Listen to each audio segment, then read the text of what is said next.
La famille est la loge la plus puissante de l'univers. Et c'est pour cela qu'on cherche à la détruire. On peut briser un empire, mais on ne peut rien contre une famille unie. Voulez-vous savoir pourquoi vos familles se déchirent? Ce n'est pas un hasard, c'est une stratégie. La plus grande secte du monde, ce n'est pas une secte. C'est la famille. Si vos familles sont divisées, vos nations sont condamnées. On infiltre vos familles non pas avec des armes, mais avec des comparaisons. Une dispute autour d'un héritage peut détruire plus qu'une guerre. L'ennemi n'attaque pas vos murs. Il entre par vos paroles. La jalousie est le poison qui fait exploser les familles de l'intérieur. Celui qui divise une famille détruit 1000 destins en une seule fois. Le plus grand champ de bataille n'est pas dehors. Il est dans votre salon. Le vrai complot contre l'humanité commence à table, entre frères et sœurs. La famille est le temple originel. Quand elle s'effondre, c'est toute une civilisation qui s'écroule. Ce n'est pas votre voisin qui est votre ennemi. C'est la division dans votre propre maison. On peut survivre sans État, mais jamais sans famille. Une famille unie est plus dangereuse qu'une armée. Quand une famille se met d'accord, aucun pouvoir au monde ne peut l'arrêter. La paix du monde commence au repas du soir. Réconcilier une famille, c'est déjà réconcilier une nation. La plus grande loge, c'est votre table familiale. Depuis l'aube de l'humanité, les hommes ont toujours cherché à se regrouper. Ils ont formé des tribus, des guildes, des confréries, des cercles initiatiques, des loges secrètes. Toutes avaient un même but, se protéger, partager une sagesse, se donner de la force face aux épreuves de la vie.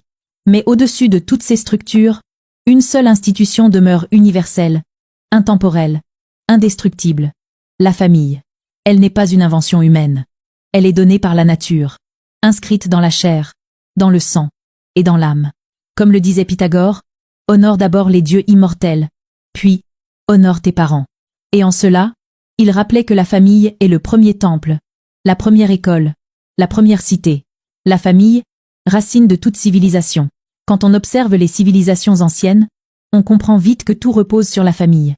En Égypte, les dynasties pharaoniques s'appuyaient sur des lignées familiales sacrées.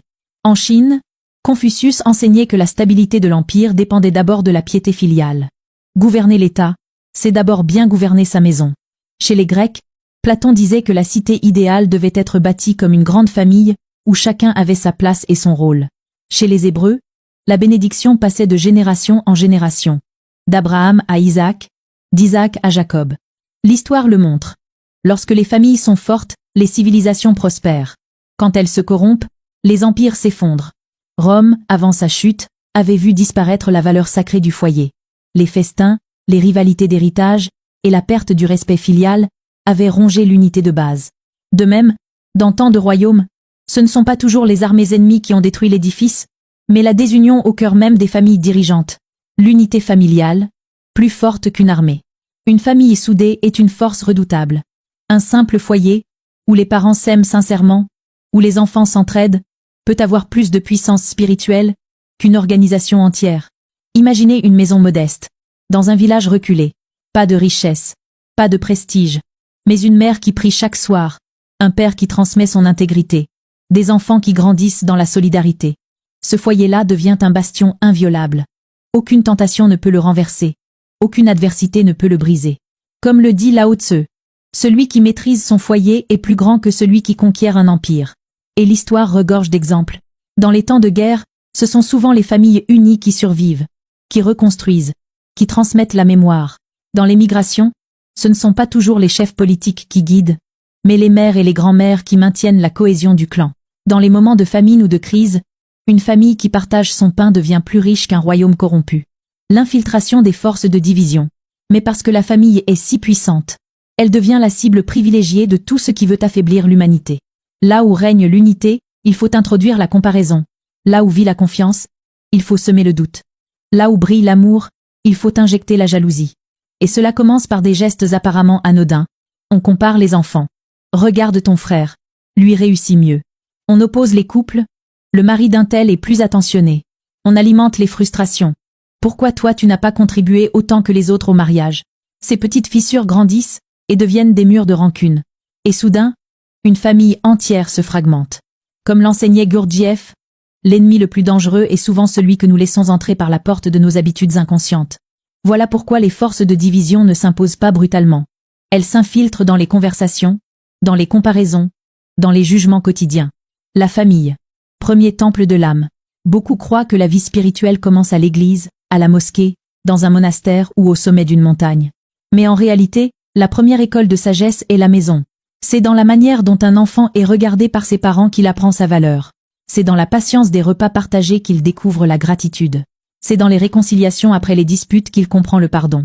Comme le disait Ramana Maharshi, la maison est le premier ashram. Et si nous échouons à maintenir la paix dans notre propre foyer, il est vain de prétendre à une paix mondiale. Unir une famille est plus difficile que bâtir un empire, car les blessures y sont profondes, et les miroirs que nous tendent nos proches sont les plus impitoyables. Mais c'est aussi le travail le plus noble, car il transforme le quotidien en chemin initiatique. L'unité familiale n'est pas seulement une affaire privée, elle est le socle des nations. Regardez l'arbre. Si ses racines sont pourries, le tronc finit par tomber. De même, une nation dont les familles sont divisées ne peut pas résister aux tempêtes de l'histoire. Comme l'enseignait Teilhard de Chardin, l'humanité s'unit par petites cellules de fraternité. Ces cellules, ce sont nos familles. Quand une famille est unie, elle donne naissance à un clan solide. Quand un clan est uni, il engendre une tribu forte. Quand une tribu est unie, elle construit une province prospère.